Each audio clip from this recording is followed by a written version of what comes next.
So this movie came out quite a while back. When the trailer and promotional images for it came out, at first a lot of people were memeing it because the design they had for Sonic looked really bad, and then they started marketing the movie using memes making fun of the design, which was pretty funny. But regardless of how funny the memes were, the problem still remained that the design was just pretty awful and it really looked gross. But then, admirably, they delayed the movie, pushed it back long enough so that they could redesign and reanimate Sonic in all of the scenes he's in. And the new Sonic design, the redesign that they used, it looks way better than the original movie Sonic design. And the one that they had at first, I don't think it would have really worked with the cartoonish energy that Sonic has in the movie. But let's start talking about the movie itself. First off, I like how you get to see a peek at classic Sonic in the opening logo for Sega, along with all of the other games that it shows clips of. I haven't played many Sonic games, but I've played the old ones and they're definitely fun. I can see why a ton of people really like Sonic and why he's such a popular character.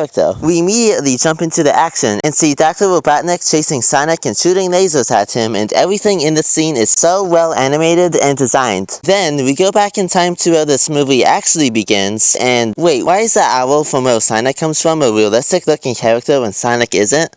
Inconsistencies aside, Sonic's homeworld is actually fantastically crafted and looks beautiful, and baby Sonic looks kinda cute. The Sonic rings act like sort of portals to different universes, and Sonic has to go from universe to universe, running and avoiding getting taken by any creatures that want the power he possesses. Hearing someone at the side of the movie saying OMG is just cringe. It's funny we see a Turtle during the introduction of this cop character who Sonic will tag along with later on, because this 1 minute feels like it drags on as slow as a turtle crossing a street. I wonder if the word of mushroom Sonic mentions is a reference to the Mushroom Kingdom from Mario. So this movie isn't like a lot of live-action animation hybrid movies, where it's kind of like a fish out of water story and the main animated character is in this world they're not used to being in. Because Sonic has actually been on Earth in this movie for quite a long time before the story in the movie takes place. One question I have watching this movie: is Sonic funny in the games? Because maybe it's just me, but I don't think he's very funny here. He says a lot of stuff that's, I guess, supposed to be funny, but almost none of these jokes land for me. When I complain about Sonic not being funny, I'm not complaining about the guy who voices Sonic. He does a great job and brings Sonic to life with a lot of energy, but I don't think the dialogue he was given is all that great. This movie kind of has one of the same problems as the live-action Garfield movies. None of the live-action characters are very interesting, well, except for one. From the moment Jim Carrey comes in as Dr. Robotnik and to the end of the movie, every scene he's in, he absolutely steals the show. You could say he carries this movie. Even the most unfunny dialogue, this man could find a way to make it somehow humorous, and a lot of the humor in this movie comes from him. So basically, Sonic feels lonely and accidentally knocks out all the power of the city. The government is alerted to this. They bring in Dr. Robotnik to fix everything. Sonic breaks into the cop guy's shed, and Sonic ends up being caught by the cop guy, whose name I just can't remember even after watching the movie. When they meet, Sonic gets scared and drops his bag of wings into an open wing that sends him to San Francisco. The cop guy puts Sonic in a cage at his home and pokes him with a spatula, which I found pretty funny. Sonic tells him that his life is in danger, and the cop guy says he'll help him. And Dr. Robotnik comes to his house investigating an energy signal he got related to the power outage, and he discovers Sonic. So Sonic and the cop guy run away and end up being chased by Robotnik and these robots he sent after them. This movie does a whole predictable fake-out breakup between Sonic and the cop guy that I did not believe for 1 second.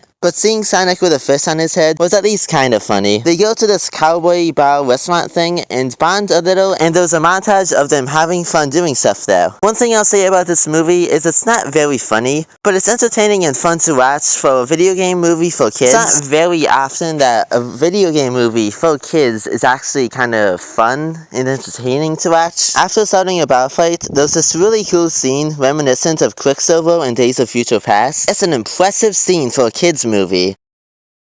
Insert felt joke. There's this funny moment where Robotnik is dancing and some guy sneaks up on him. There's also a cute moment where the cop guy, who I think is named Tom, tucks Sonic in bed and discovers the last thing on his to-do list is to make a friend. Later they make it to San Francisco. Sonic gets his wings back, but he doesn't want to leave Earth. Dr. Robotnik shows up with tons of robots and there's this big epic fight. Sonic saves the day and decides to stay on Earth. Robotnik gets sent to the Mushroom Dimension mentioned earlier and starts to look like the iconic version of Dr. Robotnik that is seen in the video video games, and if you stay for the post-credit scene, you'll see an exciting cameo from Tails, who looks as great as Sonic's redesign does. I did a lot of beating down on this movie, but I call that criticism. And with a review of a movie, you gotta try to be as unbiased as possible, regardless of how fun a movie is, and I did have fun watching this movie, but the Sonic movie has a lot of flaws and just doesn't really do it for me enough to say that I love it or anything. But for what it is, it could have been a way worse movie, and it's actually kinda good. I'd personally rate it a 7 out of 10. But let's hear from a friend of mine, who I think likes this movie a bit more than me. Well, the Sonic movie is pretty cool. I love the part where the final Eggman showdown happened.